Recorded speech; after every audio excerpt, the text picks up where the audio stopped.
Hey, and welcome back to Battlefield 4. This time with Flood Zone.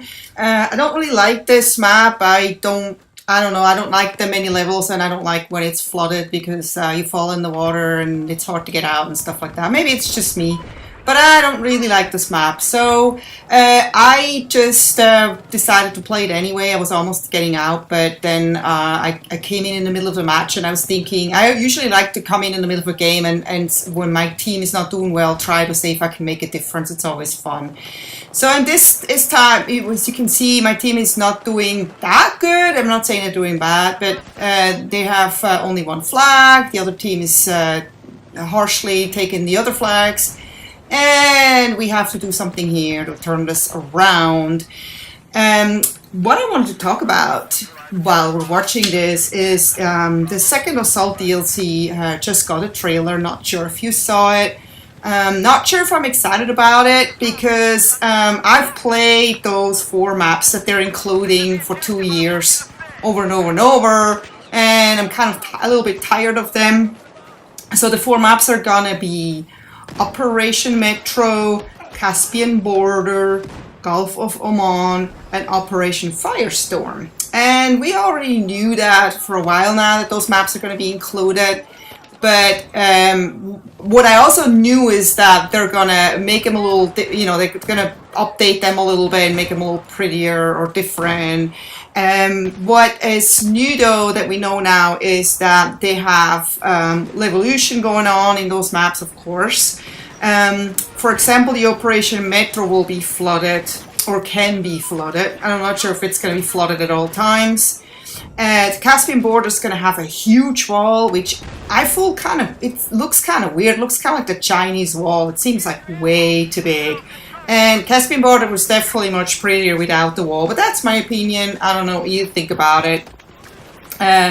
Gulf of Oman is going to have a sandstorm, and it's going to be very similar to Parasol Storm, which, when the storm comes, you can't hear the footsteps really anymore, and your vision is taken away. And I kind of like that in Parasol Storm because it's like this environment we never had before with the ocean and the ship coming in and all this stuff. Not so sure about the sandstorm on Gulf of Oman. I always thought Gulf of Oman was actually one of my favorite maps in Battlefield 3, also because it was just pretty in a way. I mean, not pretty, it looked like war, but it was always sunny.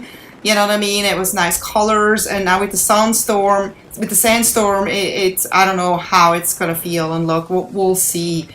But what I'm really excited about is that Capture the Flag is coming back. Unfortunately, Capture the Flag is coming back only with those 4 maps, which is a little disappointing. But I'm still excited because we have never been able to play Capture the Flag in Battlefield 3 on any of those 4 maps. And I just love Capture the Flag. I've loved Capture the Flag in Call of Duty. But I truly fell in love with it in Battlefield 3. It was the right maps, and for me, it worked just really well. It was always a blast to play that. So the second Assault they say is going to be available on November 22nd as a timed exclusive for Xbox One users with Battlefield 4 Premium membership, and on December 3rd for non-Battlefield 4 Premium Xbox One owners. So I'm not so sure what that means, because it's like, what about the Xbox 360 Premium owners? Are we going to get it on November 22nd, or do we also have to wait until December 3rd? Because it says December 3rd is for non-premium Xbox One owners.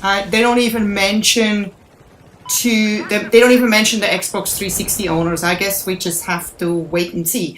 I basically became a premium member not just because I wanted to have those DLCs all included, but also because I wanted to have early access. So I'm feeling like, hey, hello, just because I have a 360, am I being left out of the early release? Not sure. I gotta have to research a little bit on the internet and find out what's really going on with that. But they also announced the China Rising DLC, and when you looked at the expansion packs and the order they came out, China Rising was actually supposed to come out before Second Assault, You know, now it says December 2013, and I haven't really seen a clear date on that. But I'm actually more interested in a DLC that has like brand new maps. Just, you know, new maps are always fun. And they're going to have 4 huge maps. And I think they're mostly made for air superiority because they're going to bring that back in this DLC. And for me, like, you know, like loving to play like just infantry, you know, I always run around on the ground. I'm barely in vehicles. Once in a while I do sit in with a tank or drive one myself. We'll try to fly helicopter, but I'm not really so good at maneuvering around vehicles. I feel like I'm much faster on foot. With huge maps, that's sometimes a problem and sometimes almost impossible because you can basically run around all day in a map and just not even see one enemy. Well, yeah, I'm kidding. But I have, you know, in Battlefield 3, in those big air superiority maps, I have been running around many times for a whole match, and I had 0 kills. I maybe got shot down by a helicopter once or twice, but that was about it. So we'll see how that is. I hope you enjoyed this. See you next time. Take care. Bye-bye.